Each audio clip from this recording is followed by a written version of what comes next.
fast. Faster still, nothing can stop us on our journey into the future. Everything changes so fast. The world, the city, humankind. Do we know what we're doing? Do we know what world we're creating? We're crafting a world of comfort and serenity, where everything is soothing, with time that you can get back to connect to others, or simply observe the beauty of the world.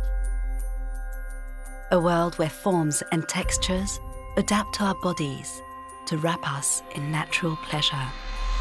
Yes, but it's also movement, energy, adrenaline. Feel your body shiver, the blood rushing through your veins, your skin cutting through the air.